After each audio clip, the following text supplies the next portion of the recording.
Let's now focus on a country that's doing extremely well when it comes to vaccination, even as we're facing some challenges. And we're talking about Israel, which is leading the global vaccine race, if we want to refer to it like that. Israel is by far leading the world when it comes to vaccinating its population against COVID, even as the country faces high rates of infection and is under a lockdown. More than 27% of its population of 9.29 million have so far received the Pfizer-BioNTech vaccine, which to date far outstrips the rates of vaccination in every other country. It is a tiny country for sure, but even so, the rate of vaccination in Israel has been astounding. Well, to talk more about this, we're now joined by Dr. Ron Malka, Ambassador of Israel to India. Thank you so much for joining us again on the show. I believe you have been vaccinated as well. Tell us more about Israel's vaccine program, how many types of vaccines are available there. And I believe the Prime Minister and the government have said that they want to have all adults vaccinated by March.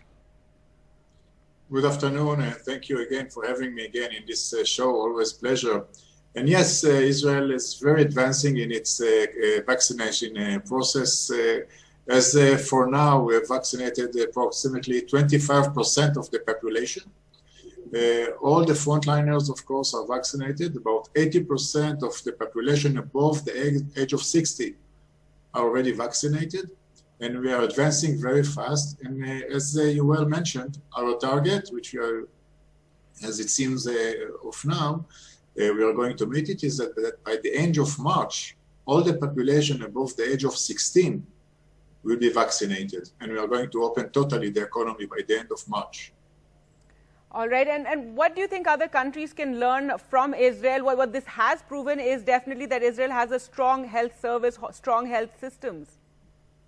Yes, in Israel, we have a very efficient, I'd say, public health organizations.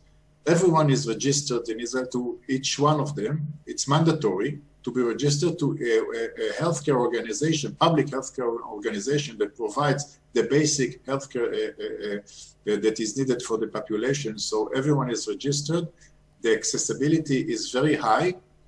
And of course, preparation. Every operation that you make, the success of it is an outcome of how much you prepared it well.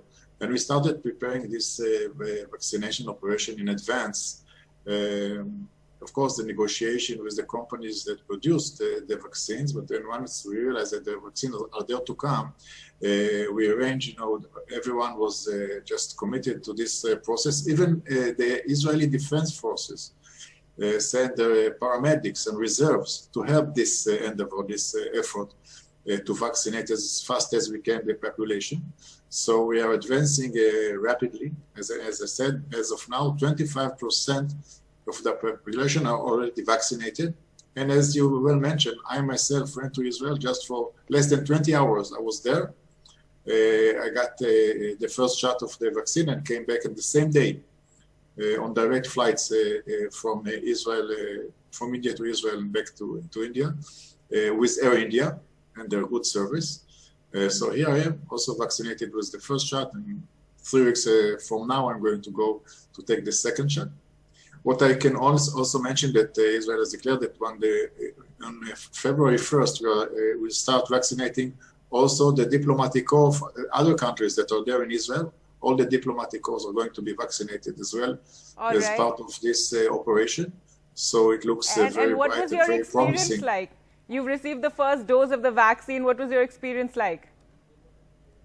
Well, I didn't feel anything. So I hear that people here and there have some side effects, but I feel well, very good. I don't feel anything. I didn't even feel the shot, but it's very personally. So, but our experience is great. And of course, we are going to share all the data that we gain. And again, Israel is a model for how we can massively vaccinate, and of course, the whole population, the whole country. So we are sharing all the data that we accumulate, all the analysis that we do, and our experience from this operation of vaccinating, and we're providing it to the world so they can use our experience and to take what is good to take. And of course, if we made any mistake, we share it as well, so nobody will commit this mistake. So I think that Israel is a kind of a global model, I would say, for how we can vaccinate a big population. And do you have any problems of vaccine hesitancy, which is being seen in other countries? Here in India also, we've just begun our vaccination program. We have a few dropouts. We're seeing some amount of hesitancy. From Israel, there were some reports of a few people facing some sort of facial paralysis. So has this created any sort of issue, or, are people quite, coming forward for those vaccines? Well, of course, there was some hesitating. There was some reluctance, but we started a campaign just for people to compliant with the vaccine, to understand. Of course, our Prime Minister was the first one to get the shot, and of course, it was published, and all our leaders got the vaccine, so the population could see that. And as much as we are advancing, and people see that nobody is dead, of course, and nothing severe is happening, unless there are some side effects, which is, again, very accepted, and I would say something that we are not surprised to see, but this is, of course, the price that we are willing to pay in order to get the population vaccinated. I can tell you that my parents as well, they are above the age of 80, so hesitating in the first stage, but then when they saw that everything is going well, they just decided to get the vaccine. Of course, we have so much respect for their decision. They did the decision by themselves, but we feel quite safe with it. All right, that's great to hear. Also, Ambassador, one thing I read which was very interesting is that there's a lot of flexibility in the program. While you do, summon the people for the vaccine, if some don't show up, then they call up other people to come there. And this is important because we're seeing in other countries, and there are few reports here in India as well, of vaccine doses going to waste, which is something no one wants. Yes, you're totally right. So we use a lot of flexibility and adaptivity. We understand that things are changing and dynamic.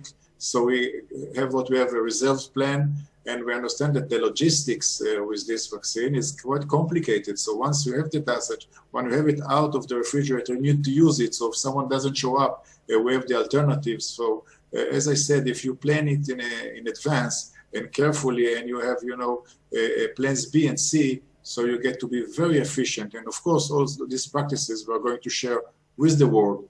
That's how we got so effective. And as of now, more than 2 million people, almost 2.5 million people already vaccinated, and we are advancing. And even the pace of vaccinating is increasing from day to day, due to, of course, the experience that we accumulate every day. So we are going to share all these practices and experience with all the world. Absolutely. And you hope the lockdown will soon be over?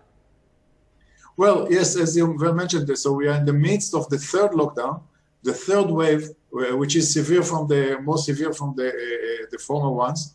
Yesterday, we reached I say not very happily, a record of more than 10,000 infected people in one day. By now, we are more than 500,000 people are already infected in Israel. So in the midst of this wave, we are advancing the vaccination operation. But doing this under lockdown even helps us because, the roads are empty and people are there, and they can accessible and they can reach the vaccination places. So in this case, the lockdown even helps us to advance this operation, this effort. Well, thank you so much, Dr. Ron Malka, for speaking to us and sharing the experience there in Israel, and great that you've also received that first dose of the vaccine.